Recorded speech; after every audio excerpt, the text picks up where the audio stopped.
Friends എല്ലാവർക്കും നമസ്കാരം. Entertainment കീഴിലേക്ക് എല്ലാവർക്കും സ്വാഗതം. എന്റർടൈൻമെന്റ് കിഴി റിയാക്ഷൻ ആണ്. കൂലി സിനിമയുടെ ഡീകോഡിംഗ് വീഡിയോസ് ഒരുപാട് വരുന്നുണ്ട്. പക്ഷേ ഇപ്പോൾ ഒരു സ്പെഷ്യൽ വീഡിയോ, അത് ഡീകോഡിംഗ് വീഡിയോ ആണ്. ഇതിൽ 2 പാർട്ടായിട്ടാണ് വന്നിട്ടുള്ളത്. ആദ്യത്തെ പാർട്ട് അയച്ചു തന്നിട്ട് കുറേ ആൾക്കാർ ഇത് നിങ്ങൾ എന്തായാലും കാണണം എന്ന് പറയുന്നുണ്ട്. എന്താണ് ഇത്ര പുതുമ എന്നുള്ളത് നമുക്ക് അറിഞ്ഞൂടാ. എന്തൊക്കെയുണ്ട് അപ്പോൾ അതിൽ നമ്മൾ ഇതുവരെ കണ്ടിട്ടുമില്ല. അതെ, ആ ചാനലിൽ ഞങ്ങൾ ഇതുവരെ കയറിയിട്ടില്ല. അതാണ് ഓക്കെ. ദ പൈറേറ്റ് എക്സ്പ്ലൈൻസ് എന്ന് പറഞ്ഞ ഒരു യൂട്യൂബ് ചാനലാണ്. അതിലാണ് ഈ വീഡിയോ വന്നിട്ടുള്ളത്. അപ്പോൾ നമുക്കിതിൻ്റെ പാർട്ട് 1 കാണാം. കണ്ടേക്കാം. എന്നാ പിന്നെ ഒന്ന് കണ്ടേക്കാം. ഓക്കെ.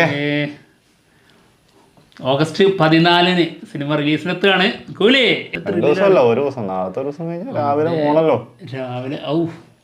ഞങ്ങൾ നേരത്തെ പോണം. 4 മണിക്ക് എണീക്കണം. 4 മണിക്ക് എണീറ്റാ പോരാ, 4 മണിക്ക് പോണം. അപ്പം മഞ്ചേരി. ഓക്കെ. പണ്ടൊരു 4 മണിക്ക് പോയത് ഓർമ്മയുണ്ടല്ലോ. രജനീകാന്തിന്റെ പടം തന്നെയായിരുന്നു ജയിലറിലെ. ശരിയാ, ജയിലറിന് ഞങ്ങൾ അങ്ങനെ ഒരുപാട് നേരത്തെ പോയിട്ടുണ്ടായിരുന്നു.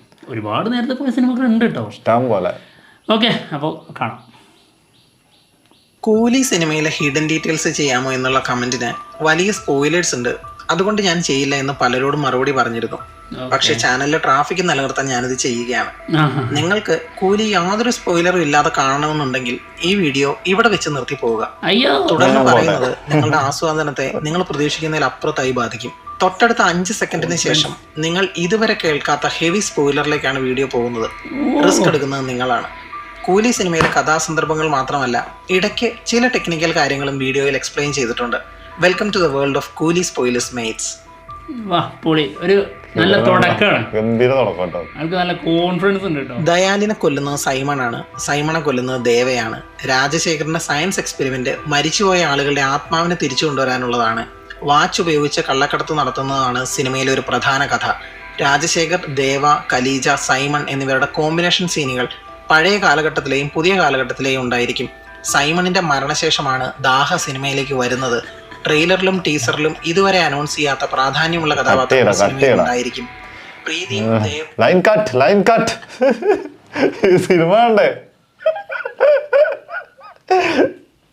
ഇത്രയൊക്കെ കണ്ടിട്ട് പിന്നെ പോയി കഴിഞ്ഞാൽ ആകെ പാളും. ഇത് സംഭവം ഞാൻ പറഞ്ഞതിന്റെ ചെറിയൊരു സാധനം 1-2 സാധനങ്ങൾ പറഞ്ഞു കേട്ടു ഞാൻ. ചെറിയതായിട്ട് ആ വഴിക്ക് പോകുന്നുണ്ട്. കാണാം. കണ്ടു കഴിഞ്ഞാൽ പണി മൊത്തം പാളു കളിയാ. അതാണ് അതിന്റെ ഏറ്റവും വലിയ പ്രശ്നം. ഇത് ഉറപ്പിക്കാനും പറ്റില്ലല്ലോ. ആളുടെ നിരീക്ഷണം എങ്ങനെയുണ്ടെന്ന് നമ്മൾ മുന്നേ കാണണ്ടേ, അപ്പോഴേ അതിന്റെ വൈബ് വരുള്ളൂ. ശരി, കാണാം. കഴിവുള്ളവരെ നമ്മൾ ഇവിടെ അല്ല, അങ്ങനെയല്ല ഞാൻ പറഞ്ഞത്, പ്രോത്സാഹിപ്പിക്കുന്നതിനല്ല ഞാൻ പറഞ്ഞത്. ഇതെങ്ങനെയാണെങ്കിൽ അഥവാ ഇത് ഇതേപോലെ ആണെങ്കിൽ പിന്നെ സിനിമ കണ്ടിട്ട് എന്ത് കാര്യം? രസമായിരിക്കും. പ്രീതിയും ദേവയും രാജശേഖരനെ അന്വേഷിച്ചിറങ്ങുന്നതോടെയാണ് സിനിമയിലേക്ക് ദേവ വരുന്നത്. ലോകേഷിന്റെ ആദ്യ സിനിമയായ മാനഗരമായും LCU ആയും കണക്ട് ചെയ്യാവുന്ന രീതിയിലായിരിക്കും കൂലി പ്ലേസ് ചെയ്യുന്നത്. എങ്കിലും എല്ലാവരും LCU കണക്ഷൻ നോക്കിയിരുന്ന് കാർഡ്ബോർഡ് പെട്ടിയിൽ ഇല്ലാത്ത സ്കോർപ്പിയോൺ ഉണ്ടെന്ന് കരുതി കഥകൾ മെനയി. കൂലി പക്ഷേ മാനഗരം യൂണിവേഴ്സാണ്. അതിന് കൃത്യമായ തെളിവുകൾ ട്രെയിലറിലുണ്ട്. ഇത് 2 പാർട്ട് വീഡിയോയിലെ ആദ്യ ഭാഗമാണ്. ഈ മുകളിൽ പറഞ്ഞ സ്പോയിലേഴ്സ് ഡീറ്റെയിൽ ആയിട്ട് തെളിവ് സഹിതം എക്സ്പ്ലെയിൻ ചെയ്യാൻ പോവുകയാണ് ഇനിയുള്ള 2 വീഡിയോയിൽ. ട്രെയിലർ തുടക്കത്തിൽ ഒരു മഴയത്ത് സെമിത്തേരിയിൽ കുഴിയെടുക്കുന്ന ഒരാളെയല്ല 2 പേരെ കാണിക്കുന്നുണ്ട്. ഒന്ന് രജനീകാന്തിന്റെ ദേവ എന്ന ക്യാരക്ടറാണെന്ന് ട്രെയിലറിലെ മറ്റൊരു വിഷ്വൽ കാണുമ്പോൾ തിരിച്ചറിയാൻ കഴിയും. മറ്റേത് ആരാണെന്ന് അറിയില്ല. അത് ഒരാളെ കുഴിച്ചിടാൻ തുടങ്ങുന്നതാണെന്ന് തോന്നുന്നില്ല. കാരണം ചുറ്റുമുള്ള ശവക്കല്ലറകൾ എല്ലാം ഒരേ നിലയിൽ തന്നെയാണ്. ഇവർ കുഴിക്കുന്ന ഭാഗത്ത് കല്ലറ ഇല്ലാതിരിക്കാനുള്ള സാധ്യതയില്ല. കല്ലറ ഉണ്ടായിരുന്നു, അവരിത് കുഴിക്കുന്നു. പ്രധാന കഥാപാത്രങ്ങളിൽ ഒരാളുടെ പേര് മാത്രമാണ് ഒരു ക്രിസ്ത്യൻ പേരായി തോന്നുന്നത്, സൈമൺ. മിക്കവാറും ദേവ അന്വേഷിച്ച് പോയതും സൈമണിന്റെ കല്ലറ തന്നെയാവും. കുഴി തോണ്ടി നോക്കിയിട്ട് ഒന്നും കാണാനുള്ള സാധ്യതയില്ല. അവിടെ പ്രതീക്ഷിച്ച ഡെഡ് ബോഡി കാണാതെ ഇരിക്കാനുള്ള സാധ്യതയുമുണ്ട്. മറ്റൊരു സാധ്യത കുഴി എടുക്കുന്നത് വേറെ ആരോ 2 പേരാണ്. വൈപ്പർ ഇട്ട് വണ്ടിയിലിരിക്കുന്നത് ദേവയാണ്. കുഴി എടുത്തു കഴിഞ്ഞതിന് ശേഷം ദേവ വന്ന് നോക്കുന്നതും ആവാം. വണ്ടിയുടെ ഹെഡ്ലൈറ്റ് വെളിച്ചവും ഇടിമിന്നലും ട്രെയിലറിന്റെ തുടക്കത്തിലെ വിഷ്വലിലും ദേവയുടെ മുഖത്തും അടിക്കുന്നതായി കാണിച്ചിട്ടുണ്ട്. സിനിമ പറയുന്ന ഒരു സ്റ്റോറി ലൈൻ കടൽ വഴി വാച്ചുകൾ ഉപയോഗിച്ച് ഗോൾഡ്, ഡയമണ്ട്സ് ഒക്കെ കടത്തുന്നതാണ്. ഇങ്ങനെ പറയാൻ പല കാരണങ്ങളുണ്ട്. ഒന്ന്, സിനിമയുടെ പ്രൊമോഷൻ പോസ്റ്ററുകളും ക്യാരക്ടർ പോസ്റ്ററുകളും പരസ്യങ്ങളും എല്ലാം ഗോൾഡൻ കളറിലായിരുന്നു. 2, ഗോൾഡൻ വാച്ചുകൾ പോസ്റ്ററുകളിൽ പലയിടത്തും കാണാമായിരുന്നു. 3, സൗബിന്റെ ക്യാരക്ടർ ദയാലിന്റെ കയ്യിൽ സാധാരണയിൽ അധികം വലിപ്പമുള്ള ഒരു പ്രത്യേക വാച്ച് കാണിച്ചിട്ടുണ്ട് ട്രെയിലറിൽ. അതിന് സിനിമയിൽ തുടർന്നും പ്രാധാന്യം ഉണ്ടായിരിക്കും. 4. ഷൂട്ടിംഗ് സ്റ്റിൽസ് പുറത്തു വന്നപ്പോൾ അതിലൊരെണ്ണം ലോകേഷും സൗബിനും നിൽക്കുന്നതായിരുന്നു. ആ ഫോട്ടോയിൽ ലോക്കിയുടെ കയ്യിൽ വാച്ച് മെക്കാനിക്സ് ഉപയോഗിക്കുന്ന ലെൻസ് ഉണ്ടായിരുന്നു. മാത്രമല്ല ലോക്കിയുടെയും സൗബിന്റെയും അടുത്തായി ഒരുപാട് വാച്ചുകളുടെ ബോക്സുകൾ തുറന്നു വെച്ചിട്ടുണ്ട്. ഓരോ വാച്ചും ഭൂതക്കണ്ണാടി വെച്ച് നോക്കി അതിലൂടെ കടത്തുന്ന കള്ളക്കടത്ത് വസ്തുക്കൾ കണ്ടെത്തി മാറ്റുകയാണ് ദയാലിന്റെ ലക്ഷ്യം. അല്ലെങ്കിൽ പ്രത്യേക സ്വർണ്ണ മുദ്രയുള്ള എന്തെങ്കിലും സ്പെഷ്യൽ സിംബൽസ് ഉള്ള വസ്തുക്കൾ ഈ ഭൂതക്കണ്ണാടി വെച്ച് നോക്കി കണ്ടെത്തി മാറ്റുന്നതും ആവാം. ദയാലിന്റെ കൂടെയുള്ളവരെ എല്ലാവരെയും നാഗാർജുനയുടെ ക്യാരക്ടർ സൈമന്റെ കൂടെ കാണാം. പ്രത്യേകിച്ച് ഒരു പാട്ടുരംഗം കഴിഞ്ഞതിന് ശേഷമുള്ള ബാർലി ആഘോഷത്തിനിടയിൽ. എന്നാൽ ആ കൂടെ ദയാലിനെ കാണാനുമില്ല. മോണിക്ക സോങ് നടക്കുന്നത് പ്രധാനമായും ഒരു പോർട്ടിലാണ്. ആ പോർട്ടിലെ ഒരു കപ്പലിൽ വെച്ച് തന്നെയാണ് സൈമണും ഡാൻസ് കളിക്കുന്നത്. കപ്പലിൽ എന്തോ പ്രോഗ്രാം സൈമൺ അറേഞ്ച് ചെയ്തിരുന്നു. അതിന്റെ ആഘോഷങ്ങളാണ് മോണിക്ക സോങ്. എന്നാൽ സോങ്ങിന് ശേഷം ദയാലിനെ സൈമൺ കൊല്ലും. കള്ളക്കടത്ത് വന്ന എന്തോ സാധനം, അല്ലെങ്കിൽ സൈമണിന്റെ പണം, അതുമല്ലെങ്കിൽ സൈമണിന് വേണ്ടപ്പെട്ട എന്തോ ഒന്ന് ദയാൽ ഈ പരിപാടിക്കിടയിൽ അടിച്ചു മാറ്റാൻ ശ്രമിച്ചത് തിരിച്ചറിഞ്ഞാണ് സൈമൺ ദയാലിനെ പിടികൂടി കൊല്ലുന്നത്. മറ്റു കൂലികൾ ഓടുന്നത് കൊലപാതകം കണ്ട് പേടിച്ചിട്ടാണെന്ന് തോന്നില്ല. കാരണം അങ്ങനെയാണെങ്കിൽ നേരെയുള്ള വഴിയിലൂടെ അല്ലേ ഓടും, അതല്ലേ എളുപ്പം. കുന്നൊക്കെ കയറി ആരും ഓടില്ലല്ലോ. അവരുടെ ലക്ഷ്യം മറ്റാരെയോ പിടിക്കുക എന്നതാണ്, അല്ലെങ്കിൽ മറ്റെന്തോ നേടുക എന്നതോ ആവാം. ട്രെയിലർ തുടങ്ങുന്നത് സൈമണിന്റെ കിംഗ്പിൻ എന്ന സീപോർട്ടിലുള്ള ലോജിസ്റ്റിക് ട്രാൻസ്പോർട്ട് സ്ഥലം കാണിച്ചുകൊണ്ടാണ്. ശേഷം പലയിടത്തായി പോർട്ടിലെ ജോലികളെ കാണിക്കുന്ന സന്ദർഭങ്ങളിലൊക്കെയും ഈ കിംഗ്പിൻ എന്ന് എഴുതിയിരിക്കുന്നത് കാണാം. പിന്നീട് കാണിക്കുന്ന ഒരു കീ ആണ്. ഇതൊരു ഹൈ സെക്യൂരിറ്റി വോൾട്ടിന്റെയോ അല്ലെങ്കിൽ ഒരു മെഷീന്റെയോ പ്രെസിഷൻ കട്ട് കീബ്ലേഡ് പോലെയാണ് തോന്നുന്നത്. സത്യരാജിന്റെ ക്യാരക്ടർ രാജശേഖറാണ് ഇത് പിടിച്ചിരിക്കുന്നത്. പിന്നീട് ട്രെയിലറിൽ ഒരു ഗോഡൌൺ ഫൈറ്റ് സീനിൽ സത്യരാജ് രണ്ടുപേരെ കുത്തിക്കൊല്ലുന്നതും ബാക്ക്ഗ്രൗണ്ടിൽ കിങ് പിന്നിന്റെ ബോക്സുകളും കാണാം. ഇതേ ബോക്സ് ഈ കീയുടെ ക്ലോസ് ഷോട്ട് കാണിക്കുന്ന സീനിന്റെ ബാക്ക്ഗ്രൗണ്ടിലും കാണാം.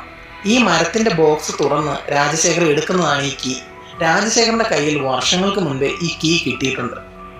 നാഗാർജുനയുടെ ക്യാരക്ടർ സൈമൺ ഫ്ലൈറ്റ് ചാർട്ടർ ചെയ്ത് അർജന്റായി വരുന്ന രംഗം, അതിന്റെ തുടർച്ചയായാണ് കപ്പലിലൂടെ നടക്കുന്ന രംഗം. അതും വളരെ അർജന്റായി പോകുന്നത് കാണാം. ശേഷം അതേ കപ്പലിന്റെ ഉള്ളിലാണ് നോ കണക്ഷൻ എന്ന് കാണിക്കുന്ന ഒരുപാട് സ്ക്രീനുകൾ ഉള്ളത്. അല്ലെങ്കിൽ മറ്റൊരു സാധ്യത ഇതാണ്, കുറച്ചുകൂടി ലോജിക്കും ഇതാണ്. ഈ സ്ക്രീനുകളിൽ കാണുന്നത് പോർട്ടിലെ CCTV വിഷ്വൽസ് ആയിരുന്നു. അതായത് സൈമണിന്റെ കീഴിലുള്ള പോർട്ടുകളിലെ ഓരോ നീക്കങ്ങളും സൈമൺ കണ്ടുകൊണ്ടിരിക്കുന്നത് ഈ സ്ക്രീനിലൂടെയാണ്. അത് കാണാതെ വന്നപ്പോൾ പോർട്ടിൽ എന്താണ് നടക്കുന്നതെന്ന് അറിയാതെ ദേഷ്യത്തിൽ അലർന്നതാണിത്. ശേഷം ഫ്ലൈറ്റ് ചാർട്ടർ ചെയ്ത് പാഞ്ഞു ചെല്ലുന്നു. ഇതും ആവാം. സൈമണിന്റെ മാലയുടെ ലോക്കറ്റിലുള്ളത് സർക്കുലർ റിംഗ് വിത്ത് സ്ലാഷ് ആണ്. അതായത് ഒരു വട്ടത്തിലുള്ള റിംഗും അതിന് കുറുകെ ഒരു വെട്ടും. അത് മീൻ ചെയ്യുന്നത് നോ എൻട്രി എന്ന അർത്ഥമാണ്. തന്റെ അധികാര പരിധിയിലേക്ക് ആരും കടക്കരുത് എന്ന് അർത്ഥമാക്കുന്ന ഒരു ലോക്കറ്റ്. അതിന് താഴെയായി തൂക്കിയിട്ടിരിക്കുന്നത് സ്വർണ്ണ കട്ടികളാണ്, ഗോൾഡ് ബാറുകൾ. സോ സ്വർണ്ണക്കട്ടികൾ പടുത്തുയർത്തിയ സാമ്രാജ്യമാണ്, പ്രവേശനമില്ല എന്നർത്ഥം. ദേവ മാൻഷനിലേക്ക് ഗുണ്ടകൾ വന്ന് തറ പൊളിച്ച് തോട്ട വെച്ച് പൊട്ടിക്കാൻ തുടങ്ങുന്ന രംഗം. അതിൽ കാണിക്കുന്നത് റെക്സ് 90 എന്ന എക്സ്പ്ലോസീവ് ആണ്. റാപ്പിഡ് എക്സ്പ്ലോസീവ് എന്നതിന്റെ ചുരുക്കമാണ് REX റെക്സ്. അതിനുള്ളിലെ പ്രധാന എക്സ്പ്ലോസീവ് മെറ്റീരിയൽ എത്ര ശതമാനം ഉണ്ടെന്നുള്ളതാണ് 90 എന്ന നമ്പർ കൊണ്ട് ഉദ്ദേശിക്കുന്നത്.